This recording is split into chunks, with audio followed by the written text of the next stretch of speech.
Welcome to the Megyn Kelly Show. I'm Megyn Kelly, and here's a little extra for you. We decided to take some calls from our audience members who have strong thoughts about the debate that happened on Fox News. And what better way to hear those thoughts than from the folks directly? We're going to kick it off with Lane in Texas.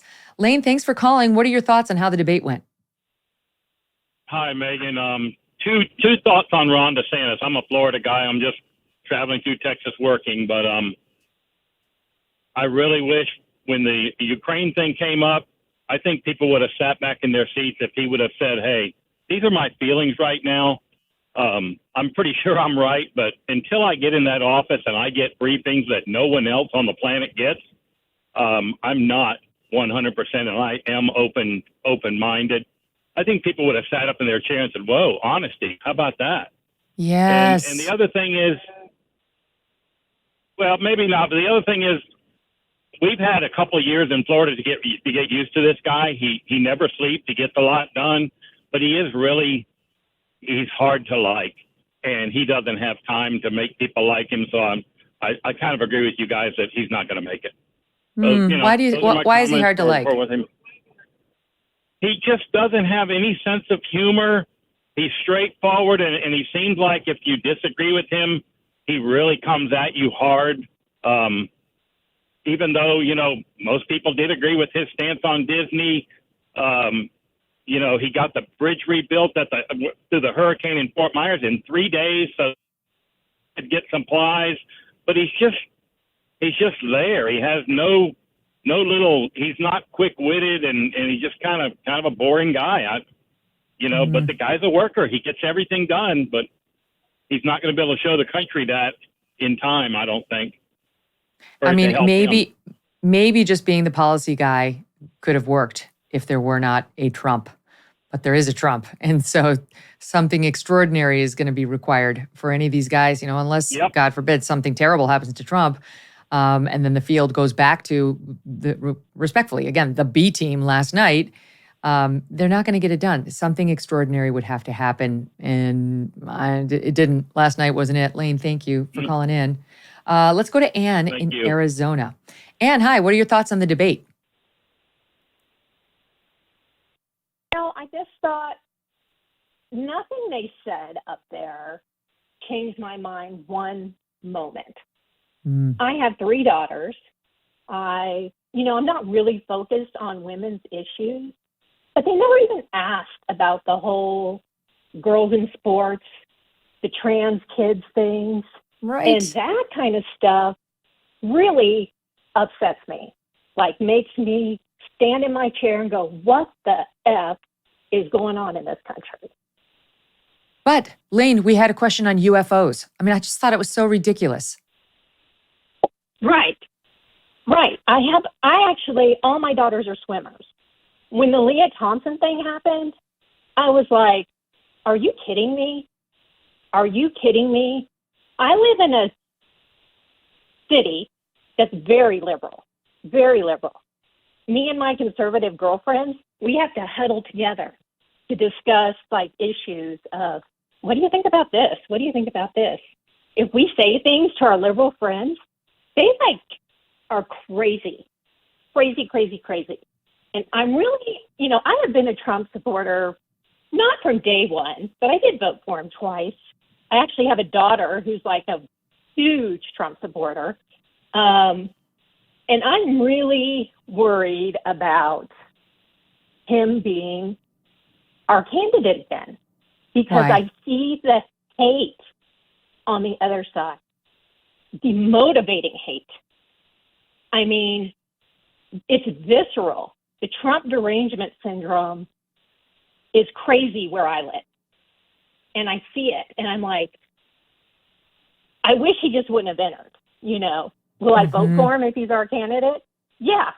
If I get the chance not to vote for him in the primary, I will, but Arizona is one of the last, so by the time it gets to us, okay, I'll go vote, Same. I mean, I've been living in New Arizona York and Connecticut, and our votes don't count. I mean, we all know those states are going blue. By the way, it's Ann. Sorry, I called you Lane. That was our last caller. Keep going.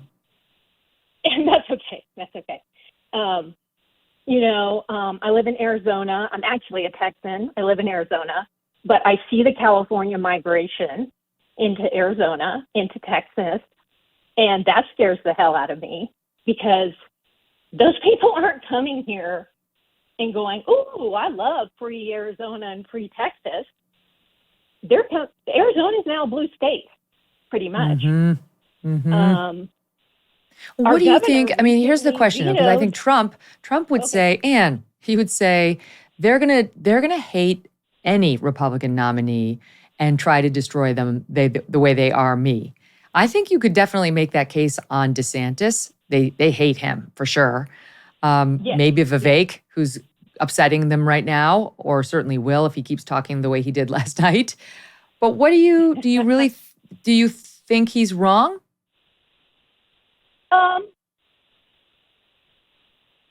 Somewhat. There is something particular about him that drives people insane. Mm-hmm. Has from day one. Like DeSantis, during the whole COVID thing, when he would come back at the media and he would actually, like they would ask him questions, and he would be like, "What are you talking about? We did this, and fire off like 4 or 5 facts of why they were wrong." I would like stand up and go, "Yes, somebody actually explained why that person is a jerk asking that question." Whereas like Trump is just, "Oh, fake news, you're an idiot, whatever, name calling, whatever." Name calling doesn't really bother me, but it does a lot of people. And I actually like Vivek. I think he's super smart. I think he comes at the questions directly, sort of like DeSantis used to, but he's really young.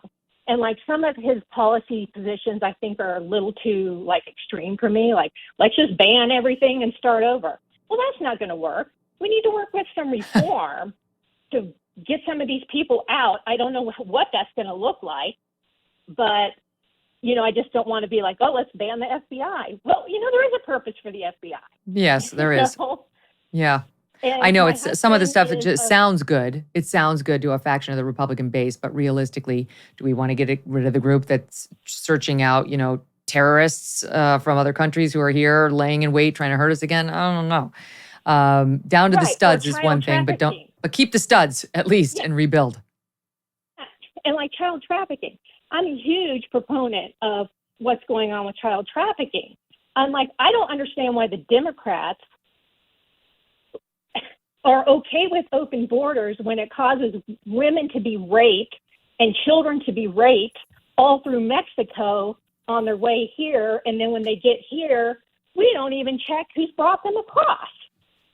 Yeah. How is the Democrats even okay with that?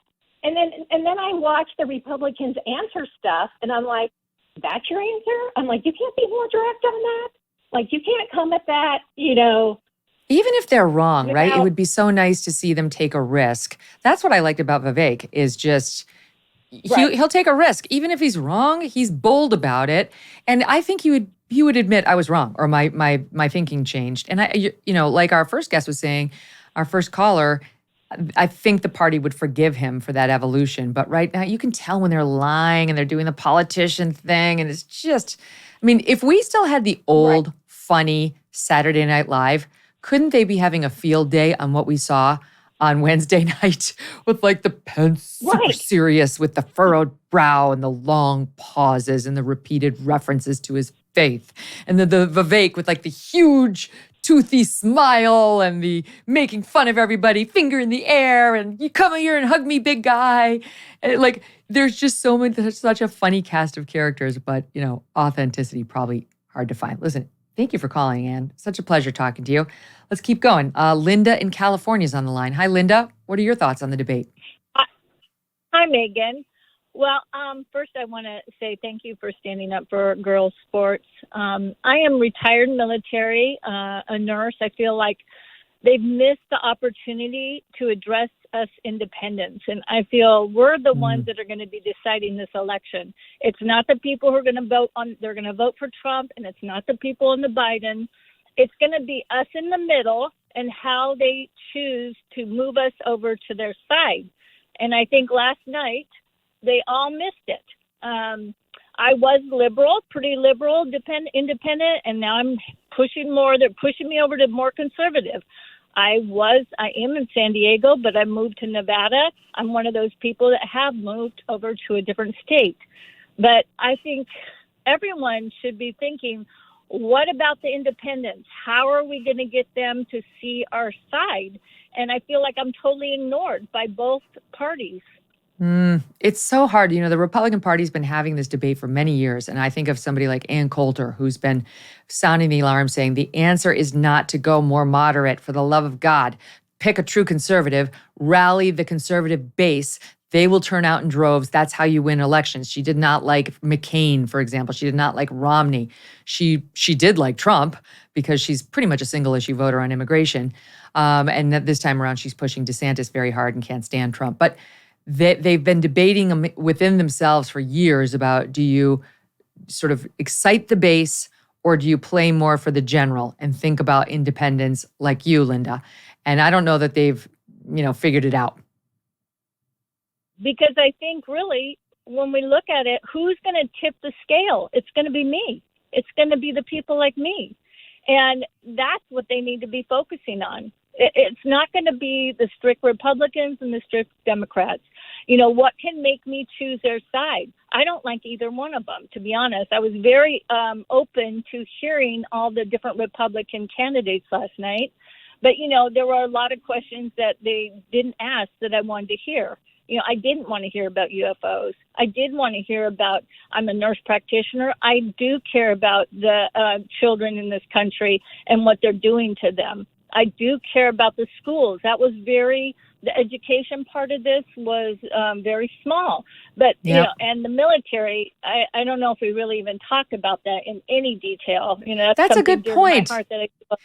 That is a good point, because honestly, like having worked at Fox, I saw them doing like tipping the hat to the patriotism with the national anthem, and then at the end, a question about the waning patriotism. How about a question on the military and the recruiting problems? How about like instead of like the showiness of like, oh, we love America, we're Fox, we're paying homage. Actually, ask a substantive question, like get to something that matters to military men and women like yourself. It's very sad. I have a son in the military still too. And the, recruitment, what are we going to do? What are the risks? I did like the questions about China and Russia, but, they didn't even really get to touch on it so much. I didn't get to hear from each person what their, I think they were so busy fighting each other and tried to upstage each other in a way that I didn't get to hear the meat and potatoes of what they each stand for, and I listen to you all the time. I feel like I'm the Joe Plumber from years ago when they looked at him. I'm the person that everyone's ignoring. And there's so many of us. There's a lot of us out here. And I hope that at the next debate, they start asking these questions, or at least giving them more time, each individual. Well, here's the good thing. They're probably going to have, I think, 10, maybe 11 debates if they do it the way they did it last time. So you will get these issues addressed eventually. Thank you for your service, and thank you for calling. Let's keep going. Jeff in Illinois. Hi, Jeff. What are your thoughts? Hi, Megyn. I absolutely love your show. Thank you. So my thought is that many people have said that with the debates last night that DeSantis and Ramaswamy did not hit a home run. They needed to close the gap, and they only hit a single. What would your definition be of a home run? Because I thought they both did well.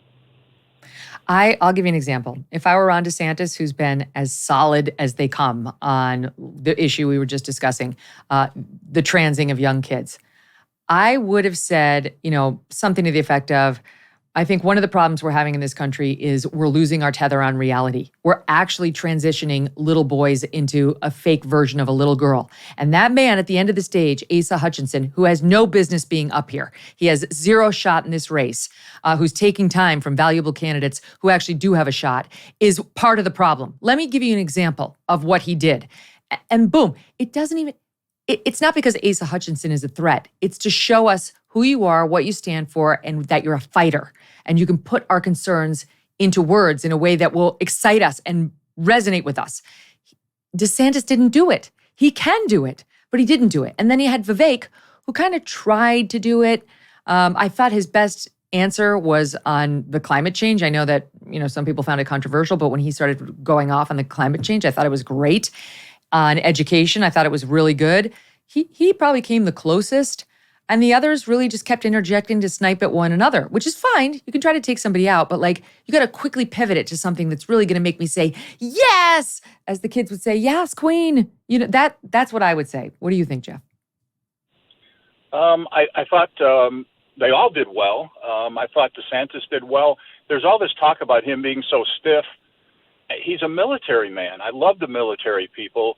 He's not a slobbering slouch. He's a military guy. He's strong in his convictions, and I like him, and he's done well in Florida. And, just look at his track record. So he's well-spoken. He's respected, kind of the opposite of what I think the Republicans are going against. And all of these issues, I just don't understand. Just even from a neutral standpoint, southern borders wide open, fentanyl, people being raped. I just don't understand it. None of it makes sense. All these issues today, the energy, we need to bring energy back to be self-sufficient like we had with Trump. It just doesn't make any sense. So what does that mean to you? Who do you support right now? It's so hard because there were so many good people last night, and I think it'll get whittled down in time. I like DeSantis. Vivek has his moments. I like what he has to say. Maybe he's too young and he needs a little more seasoning, but I love his ideas. I like Tim Scott. There's so many that have so many great ideas, and when you compare all those candidates to what we have presently and the DOJ and what's happening and it's like, it's insane what's happening. There's no common sense. The law-abiding, tax-paying citizen seems to get penalized. And all of them, I would take any of them over what we have now, but I kind of lean towards DeSantis, but all of them have great ideas.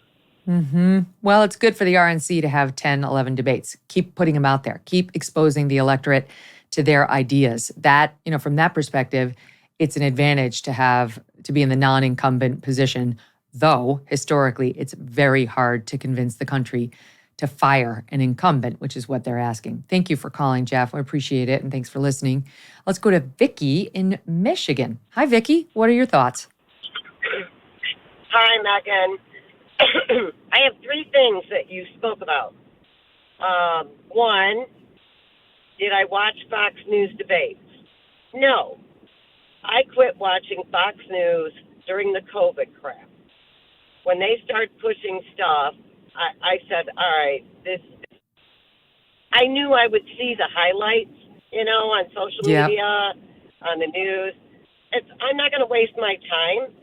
Trump's the front runner. He's got my total support. He did 2016, 2020, and he still does. So, and how about Tucker? Yeah, keep going. Sorry. I watched Tucker and Trump, and I thoroughly enjoyed it. It was a sit down at the table and have a conversation. Mm-hmm. And so that's what I did. The Trump stuff was hilarious. He made me laugh. Yeah, go do your third point. Wasn't it? Yes. It was hilarious. I loved when he talked about Chris Wallace, when he talked about Kamala Harris. Oh, my God, I that was loved when he amazing. talked about Joe Biden on the beach. It's like Trump. And the video of, he's right, those skinny legs.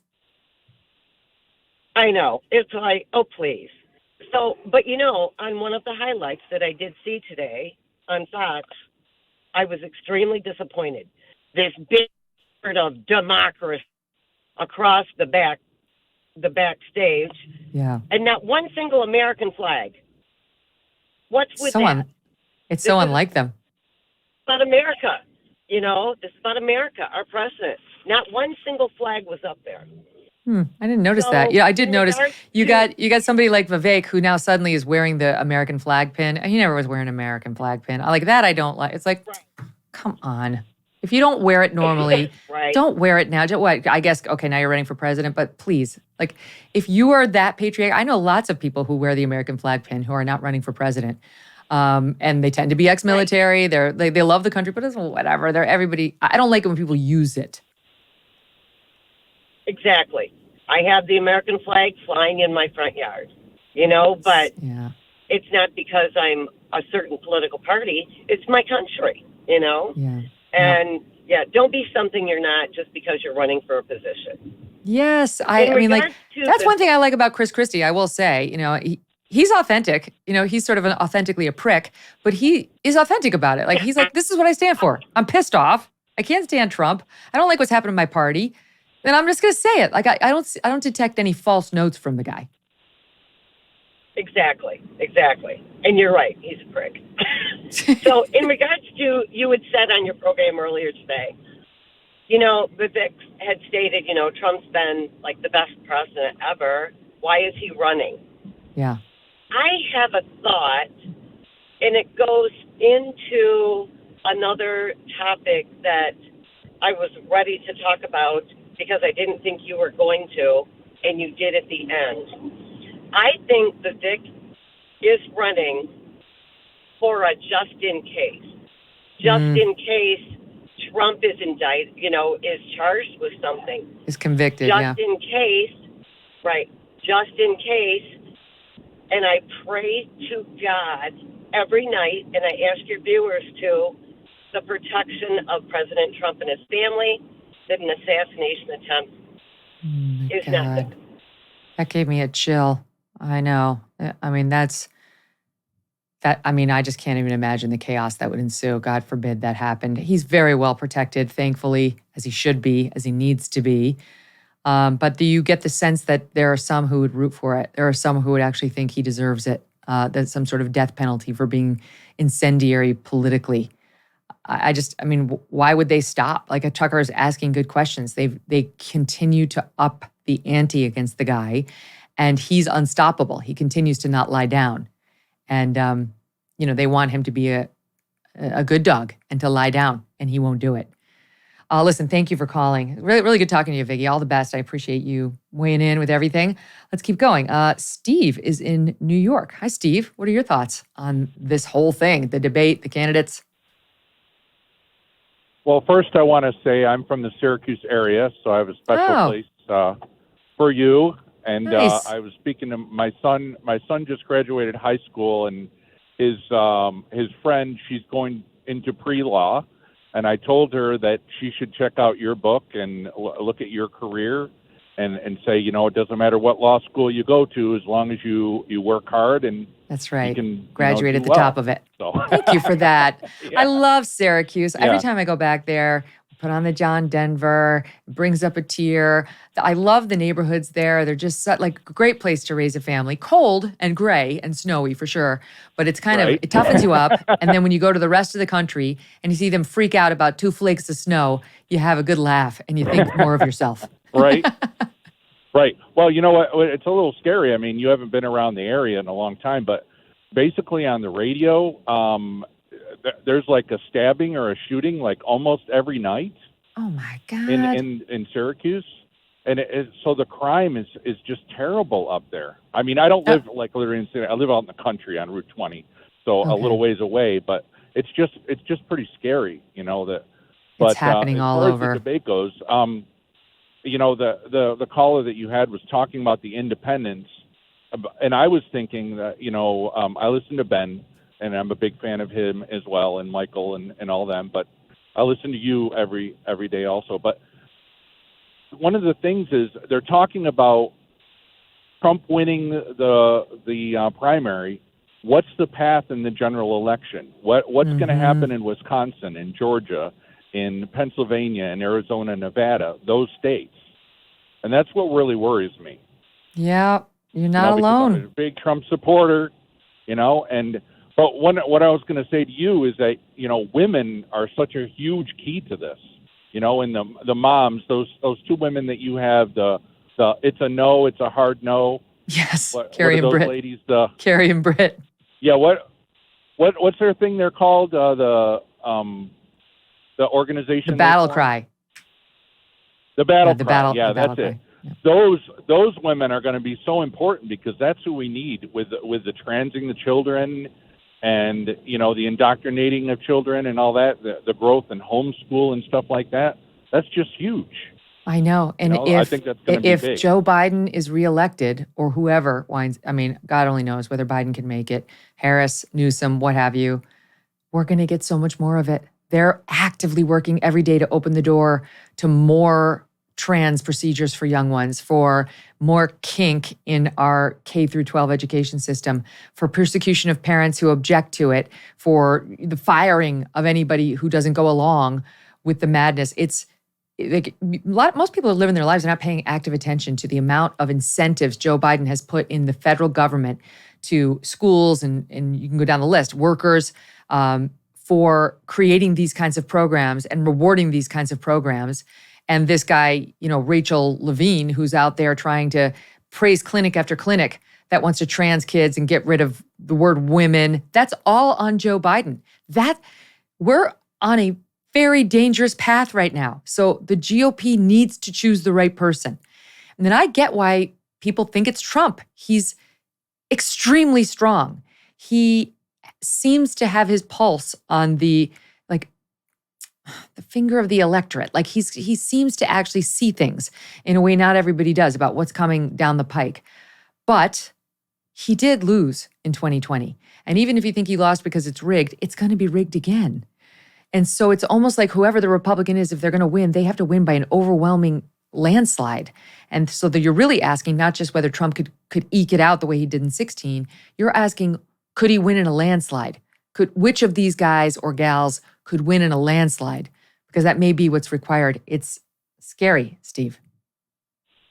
Well, you talk about Vivek, and I don't know if you've heard him talk about it, but he's talked about how he could win in a landslide because he's not as divisive as Trump, right? They don't have a built-in opinion of him. And that's one of the reasons he says, I could win because of that fact that he doesn't have I the get people that. that hate him so much. But right? I listen to some I like to listen to the lefty media too, just to see what they're saying. And they're promoting Vivek right now because they like a divided field. A divided field is great because that means Trump wins and they think they can beat Trump. They do not want it consolidating into a two-man race, Trump versus somebody. So, okay, great. They'll promote Vivek for a little while. But you already hear the seeds being planted far right. That's what I was hearing about Vivek repeatedly today. Far right, the far right candidate, because he said things like the climate change agenda is a hoax, which, by the way, is not the same thing as saying climate change is a hoax. He's saying the agenda. And I think even Michael Schellenberger would come on and agree with you, who used to work for Greenpeace. In any event, agree with Vivek. So by the time they're done with him, is what I'm trying to say, he will not be an acceptable option that could win a landslide. I don't know who could be. Maybe Nikki Haley. I don't know. Probably no Republican. But it's going to have to be somebody. The only person who could potentially win over, the really moderate independents is somebody who would probably not be acceptable to the core base, at least when Trump is still in the race. So it's just like the Republican Party's internal civil war is hurting it. And, in all honesty, is probably going to cost it the next election. Like if you had to put money on who's going to win, even with Joe Biden in the state he's in, you'd have to put it on him, given the fracturing inside the GOP. It's dark.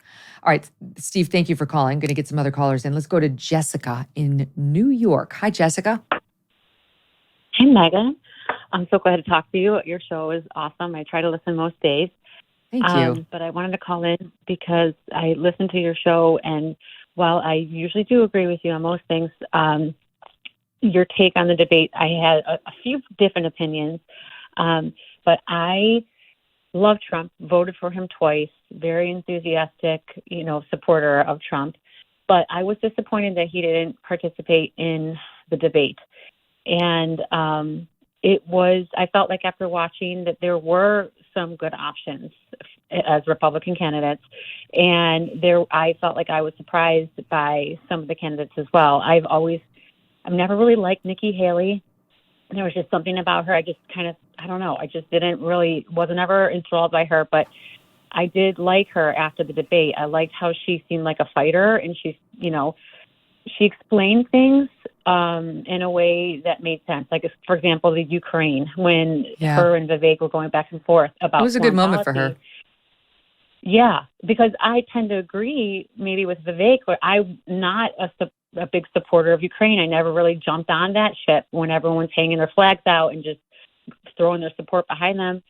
And just was, I always kind of questioned that. And so I really appreciate how she explained it from her perspective, being in foreign policy, why we shouldn't abandon them and still continue to support them.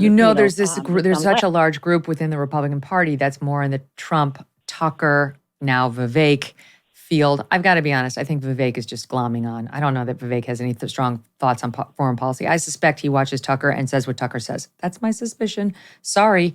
But I think he's I think he's modeling himself more after Tucker than he is after Trump. In any event, there's a large strain in the Republican Party that is over the Ukraine war. And I mean, I understand her. Right. We've had her on the show. I get her. I just don't know if I don't know. I don't know if that's a winning argument for her. But I hear you. She was good. I liked her. I didn't expect her to be so present and vibrant last night. She fought her way in there. She talked about her military husband, appreciated all that. But realistically, it doesn't look good for Nikki. I'm going to take some other callers. Jessica, thank you. Thanks again for calling. Let's go to, Carrie in Texas. Hi. Carrie, what's on your mind? Hi, Megan. Hi, how are you? I'm great. Good. I could talk to you forever, but okay, so I called because and your other caller touched on this a little bit, I think the one from New York. So I get that a lot of people don't think that the election was stolen or manipulated, and I just don't understand how people can see the videos of the ballot stuffing and see the girl in Georgia send everybody home. She pulls out a stack. She scans the same things like 4 or 5 times. And why are the Democrats so against voter ID if they are not cheating? I just don't understand it. And True the Vote, I think, is in federal court today over 67,000 ballots that were in Georgia that were, I don't know, I really just heard a little bit about it. But I'm just like, I don't understand why everybody just throws off the whole cheating, because it's obvious that Joe Biden did not get 81 million votes. I don't care how many times. Well, that's the problem. Is if you look at, Georgia, they've gone over it time and time again, and Brian Kemp has, called for a comprehensive review over and over and over again, and a lot of those claims collapsed upon further scrutiny. With the ballot stuffing, when you actually took a deeper dive into it, it turned out not to be true. Rudy Giuliani's given testimony under oath now down there that some of the things he was saying were not true. And those don't get publicized as well, to people like you who are living your life. You're not spending your days going over the allegations of voter fraud. So you don't hear the follow-up about how this one fell apart and that one fell apart. That's not to say that this was a fair election or that it was, that it wasn't, you can say rigged, but it was certainly pushed in a way for the Democrat that was grossly unfair. The real problem is they're going to do it again. The stuff that they got away with, they're going to do again. They got away with it. It's not illegal. The Facebook money, the suppression of the bad news about Hunter, the laptop, the suppression of the bad news about Joe Biden. Look at what Chris Wallace did in that debate with stuffing the Trump claims about the widow of the Moscow mayor paying the $3.5 million. Let Joe Biden get away with saying it's false, it's false, it's false. Now we know it was 100%. Like all these things where the media makes a big difference, gonna happen again. And there's not really a great plan by the RNC or anybody else to change it, especially the mail-in ballots. Now it's just like, okay, well, let's do the mail-in ballots too. Okay, well, they tend to be better at that. But I hear you, and I don't think there's a good answer right now. Thank you for calling in. Let me get some other callers. Let's see. Keith in Indiana. Hi. Mike Pence's home state. What are your thoughts? Yeah, your show's terrific. I'm glad I found it on Sirius XM. What I wanted to discuss is how I keep hearing that Mike Pence did not have the power to do what Trump was requesting. Maybe that's true, maybe it isn't. I guess it's true now, but Congress actually did something near the end of last year to clarify that issue. Why would they have done that if, in fact, he did not have that power potentially? That's a good question. Trump has been raising this, and I think the answer is they just wanted to make extra clear because they thought there was some slight ambiguity in the law, but they did not believe for one second that ambiguity made it possible. Team thought that there was a sliver of a chance that it did. Sometimes the law does get pushed to the limits. So I don't think he was totally, that is Trump, out of his mind to at least pursue it. And I keep I hearing understand your again and argument. again I do not think Mike Pence had that power, and I don't think it was ambiguous at all. I don't think the revision of the law was necessary. And I do think that, on the GOP side, can you imagine? Can you imagine if Joe Biden lost to Trump this time around and Kamala Harris refused to certify the vote when she was counting it and changed it and made Democratic fake electors and gave the election to Joe Biden? It's a no. It's a hard no. So we have to maintain our principles when it comes to these constitutional provisions that have long been abided. It really was just Mike Pence's job to count. That was literally all he was supposed to do. I think the founders thought that when this system was set up, that the vice president's supposed to be there just to count numbers. I don't know about that. I wonder. It's ceremonial. I think they had a little bit more faith in people over things like that, and that maybe they could do things that needed to be done. Well, you can have electors decide not to follow the will of the people. That was built right into the Constitution. But he was asking for something different. Trump wanted Pence to actually ignore the electors who were there and to go with a different set of electors that he was submitting. In any event, he's going to be prosecuted for all of that. I don't think it was a crime, and it's been now written down that absolutely in no way, shape, or form are you allowed. Keith, thank you for calling. Appreciate it. Let's go to Holly in Georgia. Hi, Holly. What are your thoughts? Hi, Megyn. I just have to say you were the first podcast that I listened to ever, and I've been listening to you from the beginning, and now I listen to a lot of other podcasts too, but you're the Nice. Thank you. Thanks for coming on board.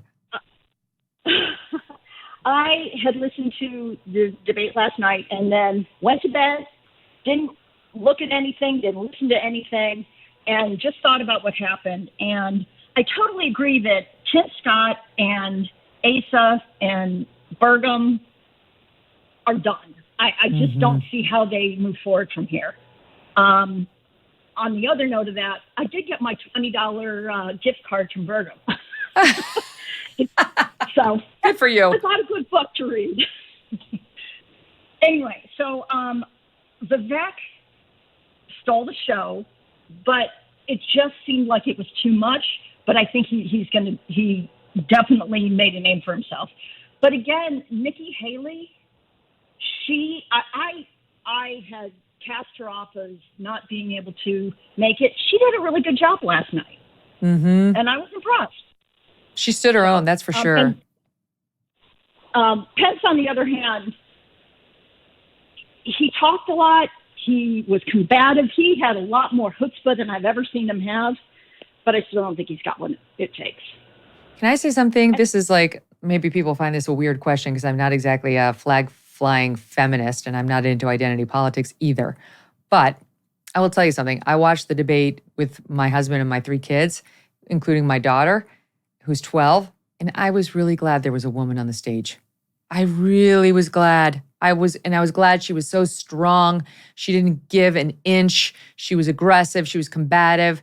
I do think it's good for, kids like my daughter to see that and just sort of, there's the old, if you can see it, you can be it. It's not that I'm in favor of affirmative action for women or anybody else. It's just, it's great that Nikki Haley is in the race and fought hard to be in the race and came back against all these guys who didn't want anything to do with her to make her arguments. Whether she wins is a different story, but it's, whatever. I enjoyed seeing her up there.